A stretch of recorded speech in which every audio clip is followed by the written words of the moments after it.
Nama gue Surya. Gue murid kelas 11 di SMA Perdana. Di kelas gue, ada seorang cewek yang selalu bikin gue kepikiran. Tapi bukan karena alasan asmara. Duh, bau banget sih nih orang. Iya nih, tiap hari kagak pernah mandi apa ya? Tiap hari, dia selalu jadi bahan gunjingan. Namanya Anissa. Baju seragamnya kusam dan banyak tambalan, sepatu sama kaos kakinya udah jebol. Rambutnya lepek, acak-acakan dan ketutupan poni panjang. Bau badannya menyengat, kelihatan banget kalau udah berhari-hari gak kena air dan sabun. Teman-teman sekelas sebenarnya risih, tapi gak ada yang berani negur baik-baik. Masalahnya, yang paling sering ngerjain Anissa itu Randy sama Vina. Dua anak hits yang ditakuti sekelas. Ngeliat Anissa dipojokin sama dijauhin terus, dada gue rasanya sesak. Tapi gue cuma anak pendiam, kuper, dan dianggap remahan rempeyek di kelas. Mau nolongin juga pasti gak bakal didengerin. Yang bisa gue lakukan cuma ngeliatin dia dari jauh sambil nahan sesak. Anak-anak, karena udah memasuki semester baru, hari ini kita bakal kocok ulang tempat duduk ya. Duh Pak, please jangan sampai saya sebangku sama Anissa. Mau taruh mana hidung saya? Masa harus tahan napas seharian? Hus, Vina, gak boleh gitu. Sesama teman kelas harus saling merangkul. Wali kelas gue cuma bisa ngomong gitu doang, tapi nggak pernah ngasih solusi nyata. Oke, kocokan pertama, nomor 15. Duduk di baris paling belakang dekat jendela. Vina, kamu dapat nomor berapa? Aduh Pak, masa saya duduk sebelah Anissa sih? Apes banget hidup gue.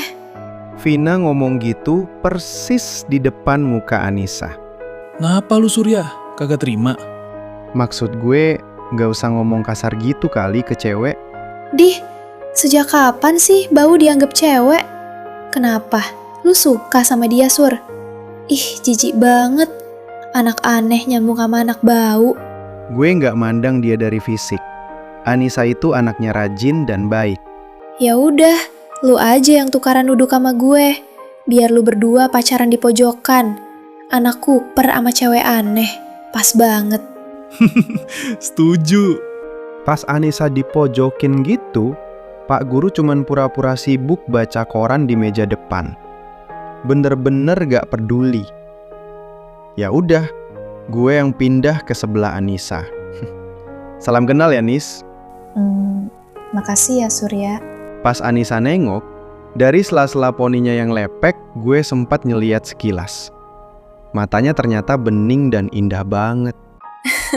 Lihat tuh, mukanya Surya langsung merah. Beneran doyan sama si bau. Ngakak banget. Gue cuma bisu, gak bisa bales omongan mereka. Tapi dalam hati gue berjanji, bakal berusaha biar Anissa gak makin sakit hati di kelas. Pagi Anissa. Cie, Suryanya apa ayangnya? So sweet banget deh pasangan teraneh di sekolah. Anissa, lu tiap jam istirahat selalu duduk sendirian di saung belakang sekolah ya?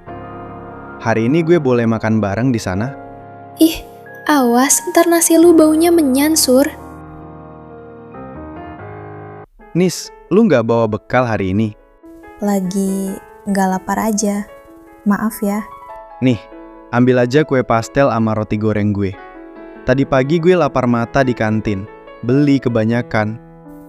Jangan. Itu kan makan siang lu. Gak apa-apa, makan aja. Daripada mubazir. Makasih ya. Wah, enak banget. Nis, maaf kalau gue lancang. Kalau lu mandi dan ngerawat diri, pasti ejekan orang-orang bakal berkurang. Apa ada masalah di rumah?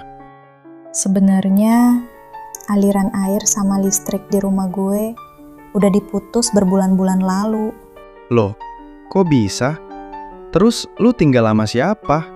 Ibu gue udah meninggal 3 tahun lalu karena penyakit langka yang gak di-cover BPJS. Ayah sampai ngutang kemana-mana buat berobat. Sekarang ayah kerja serabutan di luar kota, jarang pulang. Cuma sesekali ngirim uang buat beli beras atau makanan sisa diskonan. Innalillahi. Maaf ya, gue nggak maksud bikin lu sedih. Gak apa-apa, gue gak pernah cerita ke siapa-siapa. Tapi ke lu gue merasa nyaman.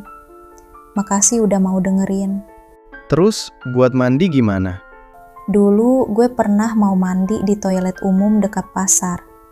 Tapi ibu-ibu di sana malah ngusir. Katanya airnya bakal ikutan kotor.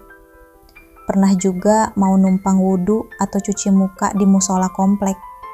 Tapi malah ditegur warga karena dikira pengemis. Gue bingung harus gimana lagi. Gue nyesek banget denger ceritanya. Anak sebaik ini harus nanggung beban seberat itu.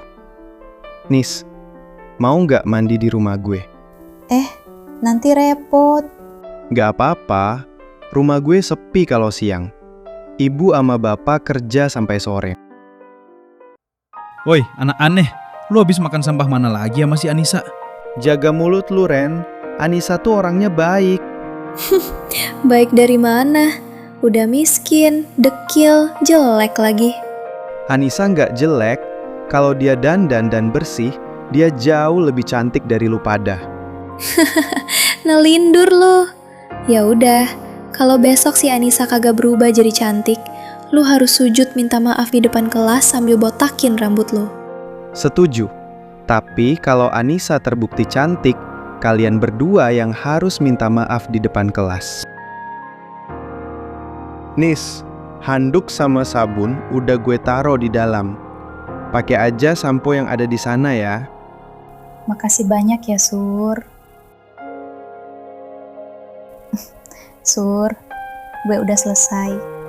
Pas gue nengok, gue bener-bener terperanjat.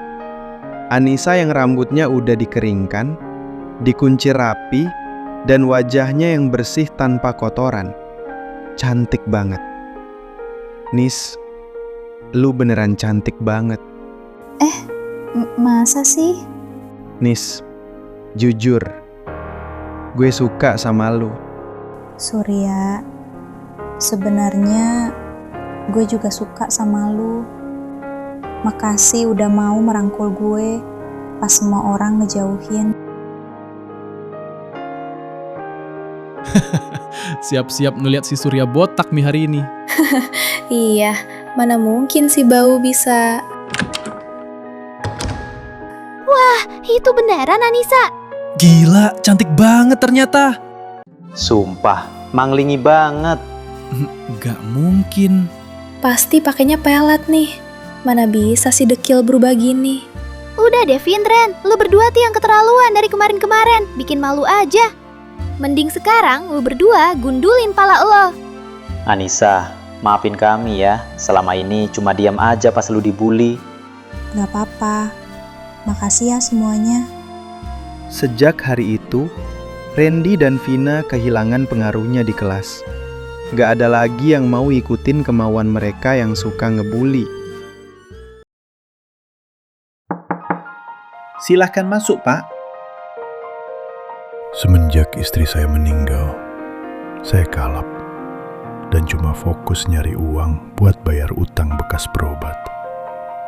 Saya sampai nelantarin Anissa. Tapi berkat kebaikan Nak Surya dan keluarga, Anissa bisa ceria lagi.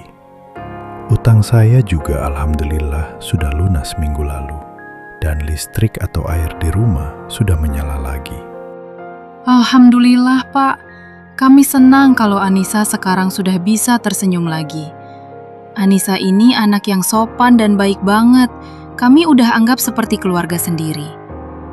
Benar itu, Pak.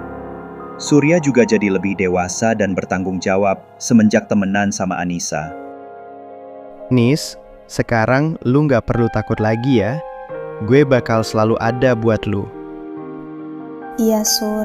Makasih banyak ya buat semuanya. Seorang cewek yang dulu dijauhi dan dianggap remeh karena keadaannya, ternyata adalah sosok yang paling tulus dan berharga dalam hidup gue.